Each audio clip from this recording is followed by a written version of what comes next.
Dificuldade frequente de urinar, emagrecimento ou sede excessiva são sinais de alerta para a diabetes. E no De Bem com Você de hoje, vamos entender um pouco mais sobre como identificar essa doença e se prevenir. Assista agora o depoimento do Jefferson.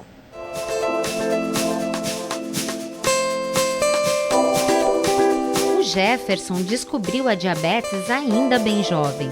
Falta de exercícios e alimentação errada foram os principais fatores que levaram ao quadro de pré-diabetes. Mas a descoberta da doença fez o Jefferson mudar os seus hábitos e melhorar a saúde. Creio que nos últimos 7 anos que veio a surgir, a partir dos exames, né, aquela tendência de você estar pré-diabético, que isso é algo que a gente muitas vezes não sabe, porque ela é silenciosa. A mudança na rotina foi fundamental para o controle da diabetes. Jefferson aprendeu a lidar com a doença e adotou novos hábitos alimentares e passou a cuidar mais da sua saúde. Eu acho que no início, né, você leva um susto, porque você já se vê diferente dos outros. Não só pela sua perspectiva, eu falo, claro, que é questão genética, mas também a gente sabe que a gente tem um fator principal nisso também, porque eu sei que se possivelmente eu tivesse um vetor, assim, no sentido de ter uma atividade física, de esportes, mais na minha vida, no meu dia a dia, muitas das vezes, talvez eu nem poderia ter a diabetes hoje. Por ser uma doença silenciosa, com consequências graves se não tratada, o Jefferson agora faz exames com frequência e segue todas as recomendações do médico. Muito mais exames, a gente vem passar a escutar muito mais o médico.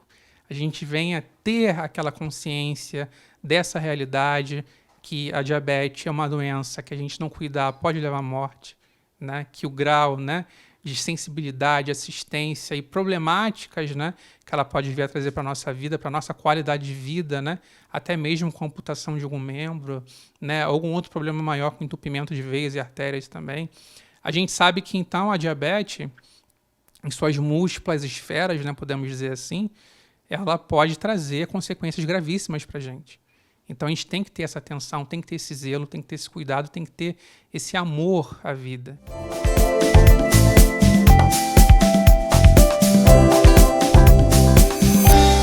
A diabetes é uma doença crônica, caracterizada pelo aumento dos níveis de açúcar no sangue e que, se não for tratada, pode provocar danos a vários órgãos do corpo humano.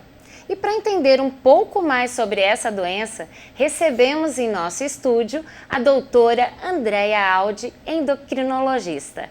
Seja muito bem-vinda, doutora. Olá, obrigada pelo convite. E a pergunta que não quer calar: a diabetes tem cura? Nós não costumamos falar em cura do diabetes, nós podemos falar em remissão do diabetes. Porque quando a gente consegue ter um controle excelente do diabetes, a ponto de tentar tirar a medicação e o paciente continuar muito bem controlado.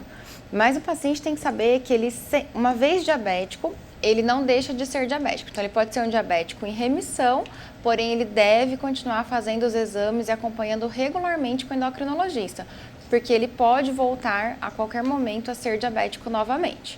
Então, não usamos muito esse termo cura no diabetes, é mais uma remissão, que é como se ele voltasse a ficar dormindo, mas a qualquer momento ele pode acordar e manifestar novamente. E a diabetes, assim, ela tem sintomas, os principais sintomas, alguma coisa nesse sentido? O problema do diabetes é justamente esse, ele demora muito para ter sintoma. Então, ele tem os sintomas de ter muita sede, beber muita água, perder peso, mesmo comendo bastante, cansaço, visão turva. Mas isso tudo vai acontecer quando o diabetes estiver muito alto, tiver os níveis acima de 200, 280. Então, se a gente for esperar o diabetes manifestar o sintoma, já vai estar um diabetes muito adiantado para daí correr atrás do tratamento. Então, a gente não espera ter sintoma para fazer exame de rotina. A gente tem que colher exame do açúcar no sangue, que é a glicose, pelo menos uma vez ao ano. Nos pacientes que têm histórico familiar de diabetes, é recomendado fazer esse exame pelo menos de 6 em 6 meses. Pacientes com obesidade, com pressão alta, com outros problemas de saúde, muitas vezes tem que fazer esse exame até mais frequente. Porque se a gente deixar o sintoma aparecer, aí já vai estar muito adiantado para começar o tratamento. Então, assim, obesidade, hereditariedade já é um indício para você fazer exames. Com certeza. Se você tem histórico na família, isso já é um indício bem importante para fazer exame. Obesidade também, falta de atividade física também. Então, se você tem algum fator de risco que a gente fala, tem que fazer exame para controlar a glicose, sim. Não esperar aparecer o sintoma. Faz o exame para ver como tá. Legal. A gente sabe que existe diferentes tipos de diabetes. Sim. E o que muda de uma para outra? Os principais tipos de diabetes, eles são o diabetes tipo 1, diabetes tipo 2 e o diabetes gestacional. O diabetes tipo 1 e tipo 2, apesar dos dois chamarem diabetes, a causa deles é totalmente diferente uma da outra. O diabetes tipo 1 é aquele diabetes mais conhecido como diabetes juvenil, diabetes infantil, que ele acontece porque o corpo ele produz autoanticorpo que vai agredir o pâncreas do paciente e ao longo dos anos ele vai diminuindo a função do pâncreas até que surge o diabetes. Então, o diabetes tipo 1 ele não é causa o paciente que causou o diabetes, ele não é excesso de peso, não é alimentação, não é nada disso. É o corpo dele que deixou de produzir insulina. Sem produzir insulina, o açúcar fica muito alto no sangue e o tratamento é insulina. A gente não tem outra opção de tratamento até o momento. O diabetes tipo 2 não. O diabetes tipo 2 é aquele diabetes do adulto que aparece já com a idade um pouquinho mais avançada e esse sim está muito relacionado com a hereditariedade, então com o histórico familiar presente e com os hábitos de vida. Então, no caso do diabetes tipo 2, a gente consegue muito retardar o aparecimento do diabetes ou até evitar esse aparecimento de acordo com o estilo de vida do paciente. Não é uma sentença de que com certeza vai aparecer, a gente consegue manejar. E o diabetes gestacional é o diabetes que aparece durante a gestação. Também está relacionado com o hábito de vida, hereditariedade e o ganho de peso da mulher durante a fase gestacional. Então, ele é um diabetes com controle que pode ser um pouco mais simples, depois da gestação ele costuma sumir, mas tem que ter um controle adequado para não ter complicação para o bebê e para a mãe. E assim, tem algum fator que possa causar o diabetes? No diabetes tipo 1 é uma coisa do organismo, a gente não tem muito o que fazer para evitar esse aparecimento. Então a gente eu não consigo te dizer esse fator que causou o diabetes. Sim. No caso do diabetes tipo 2 e gestacional, além da hereditariedade, que é a genética, a gente não consegue mexer, é a questão do hábito de vida. Então, alimentação saudável, atividade física, evitar ganhar peso ao longo da vida, isso tudo pode fazer aparecer o diabetes. Mas vamos agora para um breve intervalo e na volta continuaremos a conversar sobre a diabetes. Não saia daí, voltamos já!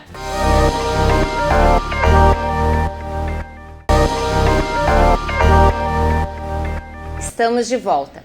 Diabetes é o tema do programa de hoje. A diabetes é uma doença causada pela falta ou má absorção de insulina, hormônio que transforma o aproveitamento da glicose como energia para o nosso corpo.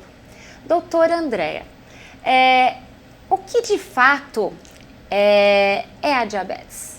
Quando falamos em diabetes, a gente pensa em açúcar alto no sangue. Independente de qual tipo de diabetes por isso que todos chamam de diabetes, é o açúcar alto no sangue.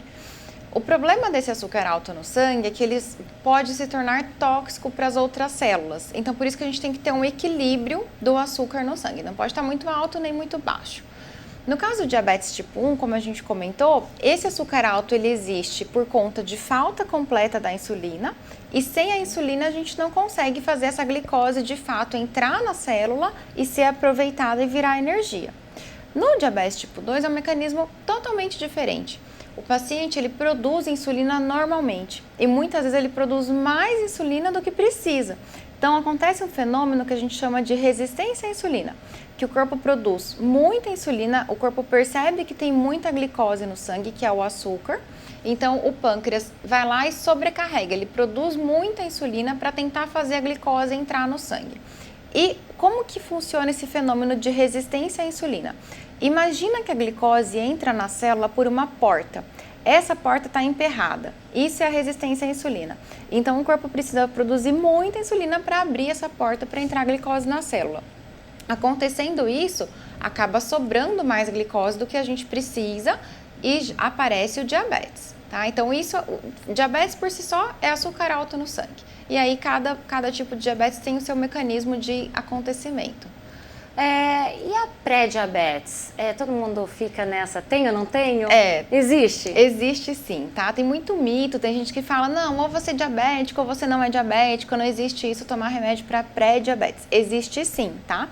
Pré-diabetes é já uma condição bem estabelecida pelas sociedades mundiais de diabetes e ele é justamente um fenômeno de alerta para que você se cuide e tente reverter esse pré-diabetes para virar diabetes. Então, quando falamos em valores, a gente lembra lá do exame de sangue, que o principal exame para diagnosticar o diabetes é a glicose, que é o açúcar no sangue. Então, a gente considera normal até 99, guarda esse número, 99 até 99 é normal. Se a gente tá de 100 até 126, é o pré-diabetes, é o famoso pré-diabetes. Então, tem muitos pacientes que olham a glicose e falam, tá 102, 103, tá tudo bem. Não tá? É uma luz de alerta para que você se cuide. E diabetes, de fato, é quando está acima de 120 e 126 em 2 medidas. É sempre importante a gente confirmar, tá? Não basta uma medida apenas de glicemia isolada. A gente tem que medir 2 vezes em jejum. Jejum de 8 horas é o suficiente. Caiu por terra, agora tem que fazer jejum de 12 horas, mais tempo. Então, 8 horas de jejum é o suficiente. Em 2 medidas acima de 126 é diagnóstico de diabetes, tá? Então, pré-diabetes é essa condição de meio termo, de não estar normal nem diabético, e a gente consegue reverter o pré-diabetes com mudança de estilo de vida, que é melhorar a alimentação, fazer atividade física, perder peso. E a gente também está autorizado a entrar com medicamento para o pré-diabetes. Então, muitos pacientes não querem tratar com medicação porque eles têm medo. Mas se eu entrar com medicação eu vou ser diabético? Não é isso que acontece. O que acontece é que a medicação não conseguiu segurar a sua progressão para o diabetes. Mas você tem uma grande chance de reverter o diabetes, tanto com a medicação quanto com mudança de estilo de vida. Então, a gente tem sim esse diagnóstico de pré-diabetes e é uma chance muito boa que a gente tem de se cuidar e reverter antes que ele vire de fato diabético. Porque quando vira diabetes é aquilo que eu falei. É diabético, depois está em remissão, está dormindo, mas entrou no pezinho do diabetes. É ficar bem atento aos exames, né, também. Exatamente. Nesse nível. Nesse nível. A gente tem outros valores também para acompanhar a questão da glicose, que é um exame mais moderno, que a gente usa hemoglobina glicada. Porque a glicose de jejum, a gente vê apenas o jejum. Então, vamos supor que você exagerou a semana inteira, mas vai colher exame de sangue para o doutor daqui 3 dias. Aí você capricha, vai melhorar a glicose de jejum nesses 3 dias, excelente. Mas essa hemoglobina glicada, que é um outro exame, a gente consegue ver os últimos 3 meses da sua glicose. Então, é o exame dedo duro. Então, não tem como fugir. Não tem como fugir. E esse exame a gente tem valores também para diferenciar o pré-diabetes, o normal e o diabetes. Então, a gente sempre colhe glicose de jejum e hemoglobina glicada. Por isso, a gente consegue diferenciar em qual estado você está na glicose. Entendi, doutora. E quais são os principais fatores de risco? Para o caso, agora eu vou falar tudo do diabetes tipo 2, que é o diabetes mais do adulto, mas lembrando que, infelizmente, esse diabetes tem aparecido cada vez mais na população juvenil, tá? Adolescente. O principal fator de risco, além da genética, porque genética a gente não consegue mudar, mas a genética não vai traçar o nosso destino, a gente pode mudar o nosso destino. Então, o principal fator de risco é a má alimentação associada à falta de atividade física associada ao ganho de peso. Então, por si só, o próprio ganho de peso, ele é muito importante no desenvolvimento do diabetes. Porque quando o paciente tem excesso de peso, às vezes o paciente fala, mas eu como super bem, mas eu estou acima do peso e ainda assim eu estou pré-diabético. Quando existe o excesso de peso, a glicose tem uma dificuldade maior de agir no organismo, justamente pelo excesso de gordura visceral, a gordura que fica entre os órgãos. Quando tem muita gordura visceral, o corpo ele fica mais inflamado e a insulina não consegue fazer efeito. Então, mesmo o paciente que está acima do peso, comendo direitinho, se ele não conseguir de fato se exercitar bastante, perder um pouco de peso, muitas vezes a gente não consegue reverter esse pré-diabetes. Então, assim, os principais fatores de risco modificáveis são a alimentação, a atividade física, que é um santo remédio, e a perda de peso. Não tem como fugir. Não tem como fugir. A atividade física tem que fazer, não tem que querer, tem que fazer. Doutora, conta pra gente quais são os alimentos que podem aumentar a glicose, o que deve ser evitado para os diabéticos e quais são os mais indicados? A diabetes, muita gente tem mito com isso também, porque pensa que é só evitar o açúcar. Ah, mas eu não como açúcar e eu desenvolvi diabetes. Lembra que todo carboidrato vira açúcar no sangue. Então, o que é o carboidrato? É a farinha, é o pão, macarrão, arroz, batata, mandioca, mandioquinha. Tem uma lista enorme de alimento que vira açúcar no sangue. Mas a gente não precisa cortar tudo isso. A gente tem que ter muita parcimônia. Eu gosto muito de explicar para o paciente que a alimentação do brasileiro, a alimentação raiz do brasileiro, o arroz, feijão, uma carne magra, salada, é excelente. Isso não faz mal. O que faz mal é o tanto de comida industrializada que a gente tem hoje em dia. Então, esse excesso de salgadinho, excesso de fritura, excesso de comida pronta, fast food que tem em toda esquina. Então, se eu tiver que dar uma orientação, eu gosto muito de uma dieta inclusiva que você pode comer tudo saudável. É tirar besteira. Então, tira bolacha, tira excesso de comida industrializada, essas comidas fast food que tem em cada esquina. Evita esse tipo de alimentação, que essa é a alimentação mais perigosa. Ah, mas eu já não como isso, eu sou diabética, o que eu tenho que fazer? Então, vamos refinar ainda mais sua alimentação. Procura sempre carboidrato integral. Então, por exemplo, pão integral. Presta atenção no pão, porque tem muita pegadinha no mercado. Tem muito pão que está escrito que é integral, mas o primeiro ingrediente é farinha branca, farinha de trigo. Então, leia o rótulo, o primeiro ingrediente é o que tem mais. Então, se tiver escrito farinha de trigo integral, aí ele tem mais farinha de trigo integral do que a branca. Ou já tem bastante hoje em dia farinha de trigo, ou pão 100% integral. Então, pão 100% integral, arroz integral. Evitar comer só batata e não comer nenhuma fibra junto. Fazer o prato balanceado com fibra, legumes, verdura, arroz, feijão e proteína. Isso vai controlar bem sua glicose. Então, ficar atento aos sinais, ter hábitos saudáveis, praticar exercícios físicos são fatores importantíssimos, tanto para evitar quanto para controlar a doença. Bom, sobre isso nós vamos falar no próximo bloco. Voltamos já.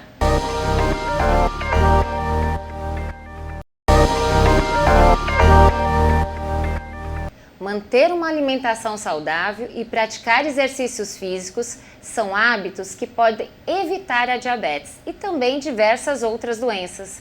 Não é mesmo, doutora? Com certeza. Então, existe uma forma de controlar a doença com remédios? Com certeza.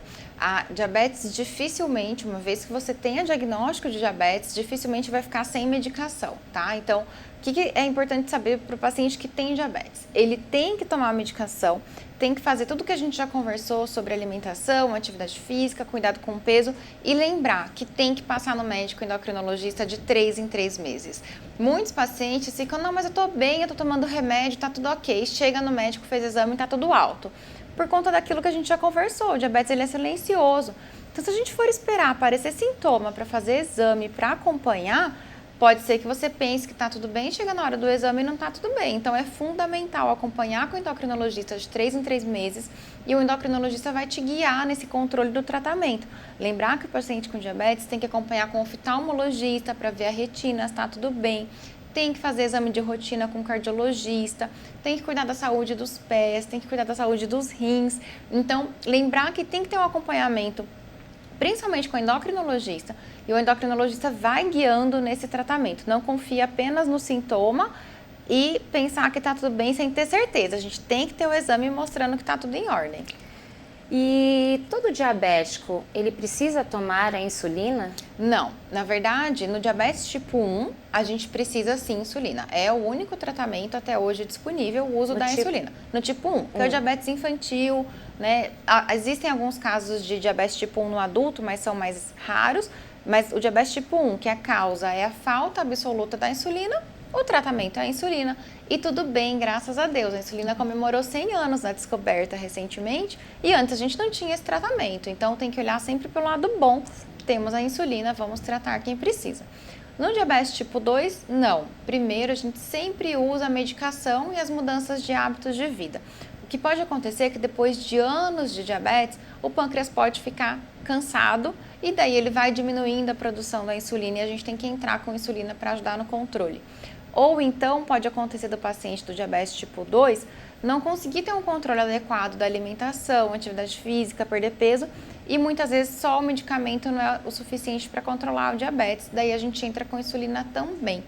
Em alguns casos, diabetes gestacional, a gente precisa usar insulina também, porque durante a gestação a gente não consegue usar a maioria das medicações disponíveis. Então, se o diabetes da gestação estiver muito descontrolado, a gente tem que entrar com insulina também. E quais as recomendações para quem tem a diabetes, para quem é portador? Bom, a recomendação é um balanço disso que a gente conversou, né? É cuidar da sua alimentação, fazer uma boa atividade física, muito cuidado com o peso, lembrar a família de se cuidar também. Então, se você tem irmãos, tem filhos, os familiares têm que acompanhar também, porque o risco genético é muito importante no caso do diabetes tipo 2, e lembrar de consultar o médico e ter um acompanhamento frequente, no mínimo de 3 em 3 meses. O paciente que está bem controlado, a gente pode espaçar de 6 em 6 meses, mas tem que ter um médico guia te orientando, te encaminhando para os outros especialistas, lembrar de cuidar das possíveis complicações do diabetes, né, que a gente sabe que infelizmente pode acontecer, mas o bom dessa complicação, de saber que existe, é a gente saber que é prevenível.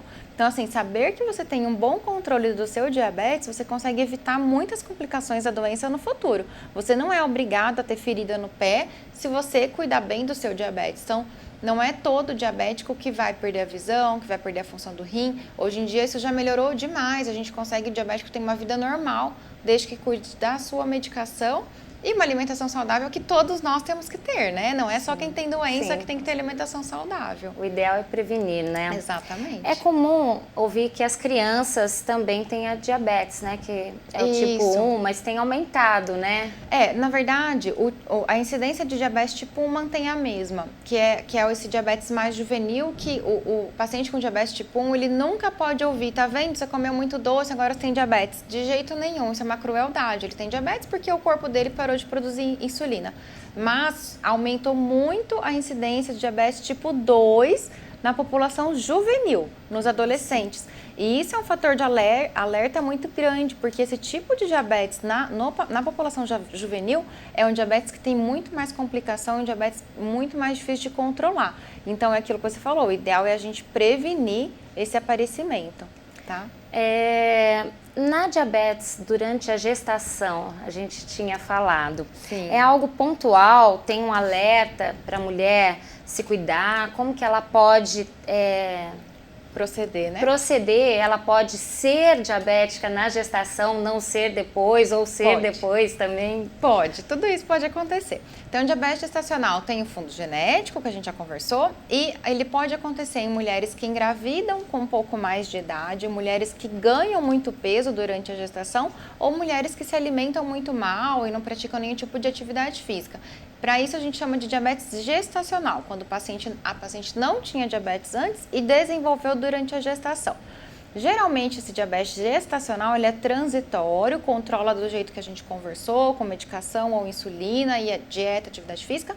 Geralmente, depois que o bebê nasce, esse diabetes entra em remissão, ele normaliza. Porém, a paciente tem que fazer exame de sangue depois de 6 a 8 semanas do parto, voltar no endocrinologista, porque tem que fazer aquela curva glicêmica para ter certeza que o diabetes sumiu mesmo. E lembrando, a mulher que teve diabetes gestacional tem 50% chance a mais de ter diabetes na idade adulta, depois, mais para frente. Então, o paciente que teve diabetes gestacional é uma luz acesa de preocupação para se cuidar, para não desenvolver o diabetes no futuro, tá? Então, mesmo que resolve, lá na frente pode voltar. A mamãe tendo, né, o diabetes na gestação, o bebê pode ter também, é mais propenso? O que pode acontecer, os riscos imediatos do diabetes gestacional, eles são o bebê ficar muito grande, acumular muito líquido na barriga, isso pode desenvolver o parto prematuro, pode ter outras complicações do diabetes gestacional, além do tamanho do bebê e do líquido. E quando o bebê nasce, o risco imediato é que ele pode ter hipoglicemia, que é o contrário. O que acontece? Depois que o bebê nasce, ele está cheio de insulina da mãe, aí corta o cordão umbilical. E a glicose, que ele recebia a glicose e a insulina da mãe, ele deixa de receber a glicose e fica a insulina lá circulando. Enquanto ele não começa a mamar de fato na mãe, a glicose pode ir baixando e fazer hipoglicemia no bebê. Então, isso é um risco muito importante na sala de parto, que os médicos sabem que pode acontecer na paciente com diabetes gestacional, mas isso a gente consegue resolver e controlar e evitar que aconteça. Porém, o bebezinho, filho de uma mãe que teve diabetes gestacional, ao longo da vida tem um risco maior de ter diabetes na fase adulta pela questão genética. A mãe tem diabetes ou teve diabetes gestacional, ele pode ter. Não que ele vai nascer com diabetes, não é isso. Muita informação, doutora. Muita coisa. E aí, gostou de aprender um pouco mais sobre a diabetes? Eu gostei muito. E o De Bem com Você fica por aqui. Até o próximo programa.